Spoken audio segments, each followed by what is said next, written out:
किसी का वहाँ मतलब नहीं, कोई बात नहीं, जो वो चाहते वही होता है। तीसरी बात, मोदी जी ने जो देश को एक उच्च शिखर पर पहुँचाया है, उस बात को देखते हुए देश में विदेश में आज राहुल गांधी के लिए तो पाकिस्तान में नमाज पढ़ी जा रही है कि ये प्रधानमंत्री बन जाए, और मोदी के लिए नमाज पढ़ी जा रही है कि ये हार जाए। तो ऐसी परिस्थितियों में ब्राह्मण समाज ने आज सर्वसम्मति से फैसला लिया है कि हमारे जो बीजेपी के प्रत्याशी हैं मोहनलाल बड़ौदी जी, उनको सभी का एक मत से ये प्रस्ताव पास किया गया है कि उनकी तन मन धन से वोटों से आने वाली 25 तारीख को मदद की जाए। जय हिंद। आपके दो प्रत्याशी ब्राह्मण समाज से हैं, अलग अलग पार्टी से हैं, कैसे समाज ने निर्णय कैसे किया कि कौन तराजू में, आपके तराजू में, आपकी परख में सही कैंडिडेट है जिसको समाज ने एक कर दिया या समाज जिसके ऊपर एक रजू हो गया? मैंने अभी भी बताया है कि हमारे दोनों प्रत्याशी बहुत बढ़िया हैं, लेकिन हमने पार्टी देख के निर्णय लिया है कि बीजेपी पार्टी हिंदुत्व की पार्टी है, हिंदुओं की पार्टी है और ब्राह्मणों का विशेष ध्यान रखती है। हमारे को 2 टिकट दी हैं 20% के हिसाब से, इसलिए हमने ये फैसला किया है कि हम बीजेपी के जो कैंडिडेट हैं उसकी सपोर्ट करें। सर, आपने कहा कि कांग्रेस धर्म की बात लेकर के बीजेपी धर्म की बात करती है, लेकिन उम्मीदवारों की बात करें तो बसपा कर्मचारी को मंदिर में रहते पूजा पाठ करते हैं, तो किस तरह देखते हैं उम्मीदवार धर्म की बात करता है, दूसरा उम्मीदवार धर्म की बात ना करके जो राजनीतिक व्यक्ति है? देखिए, मैं पहले भी कह चुका हूँ कि हमारे दोनों प्रत्याशी बढ़िया हैं, ब्रह्मचारी जी भी बहुत बढ़िया आदमी हैं, धर्म में उनका विश्वास है, लेकिन उन्होंने जिस पार्टी का पल्लू पकड़ा है वो पार्टी हिंदू धर्म के खिलाफ है, इसीलिए हम उनको वोट न नीचे बीजेपी की सपोर्ट।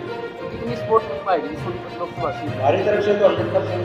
सर, ये जो समर्थन आपने किया है ये आपका कमेटी का समर्थन माना जाएगा या पूरा समाज? ये हमारा पूरा समाज का फैसला है, जिसमें ब्राह्मण समाज भी है, कमेटी में प्रधान जी मिसिंग नजर आ रहे हैं। हाँ, प्रधान जी ने और हमारे कई भाइयों ने, मैं पहले भी कह चुका हूँ कि भ्रामक प्रचार किया, उन्होंने प्रधान जी ने एक बयान दिया था कि जिस आदमी की जमीर जिंदा है वो बीजेपी को वोट नहीं करेगा, उसका हमने खंडन भी किया था। कोई भी आदमी स्वतंत्र है, किसी भी पार्टी में जा सकता है, किसी भी वोट मांग सकता है। दूसरे हमारे कांग्रेसी नेता ने भी बयान दिया था कि ब्राह्मण समाज का कोई भी व्यक्ति बीजेपी की पार्टी में नहीं बैठेगा, हमने उसका भी खंडन किया है। इस तरह से कोई आदमी किसी के बेटा हुआ नहीं है, ये तो एक बहुमत की बात है। अब भी हम कहते हैं कि जिसको आएगी अगर आस्था है, कोई बात है, अगर उन्हें ब्रह्मचारी से बढ़िया लगता है उसकी वोट देंगे, कोई क्या।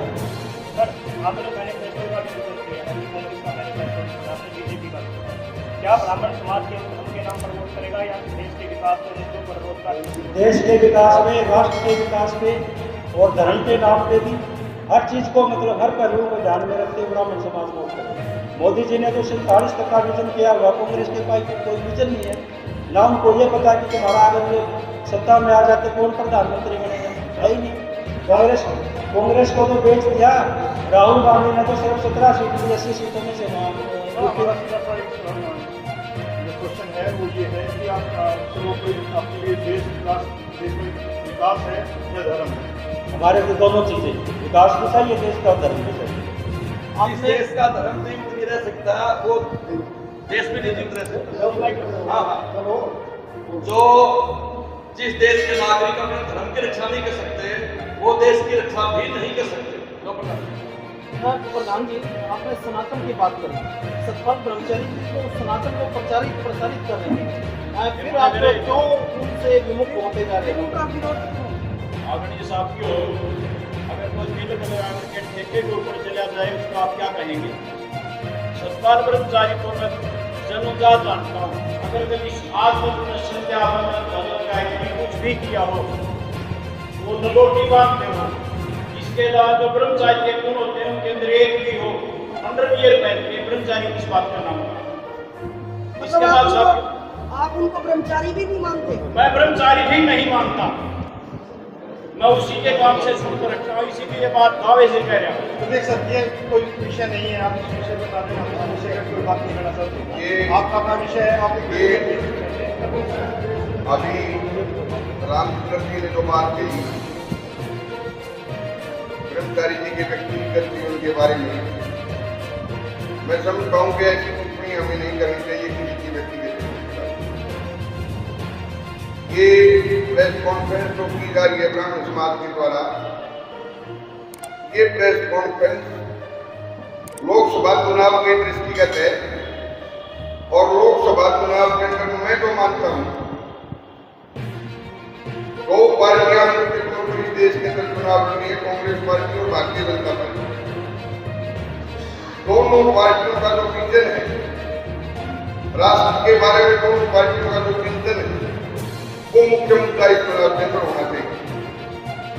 अभी एक बात चली थी कि धर्म की बात चली थी। मैं पत्रकार सलाहकार साथियों से क्षमा चाहूंगा इस बात की। क्या इस देश के मुसलमान भारतीय जनता पार्टी को वोट नहीं दे रहे हैं? और बड़ी संख्या में मुस्लिम महिलाएं बुर्का पहन करके मीडिया के सामने आई है और जिन्होंने मोदी जी के 3 तलाक के कानून को खत्म करने की बात का समर्थन किया है और खुल करके भारतीय जनता पार्टी का समर्थन किया है।